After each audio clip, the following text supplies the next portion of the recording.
Jo crec que la fortalesa fonamental és el convenciment ferm de que estem en una administració supramunicipal, òbviament, que no únicament gestiona diners, sinó que crea i que defensa tota una manera d'entendre el municipalisme a Catalunya i concretament a la província de Barcelona. No hi ha cap altra diputació a la resta de l'estat espanyol que tingui i que hagi volgut tenir els objectius, no dic les competències són les mateixes, perquè l'estat espanyol manté les mateixes competències per totes les diputacions. I qualsevol pot adonar-se que la Diputació de Barcelona sempre ha anat molt més enllà,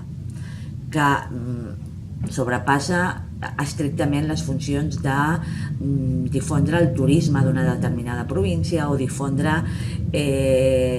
les arrels culturals d'una determinada província, sinó que ha anat a mobilitzar els municipis, a dotar de contingut l'acció municipalista, a dotar de fortalesa les estructures municipals, tant electes com les funcionarials, i a que es vegi l'administració local d'una forma moderna, activa, eficaç i eficient. I això és reconegut arreu de l'estat espanyol, a qualsevol diputació que es vegi.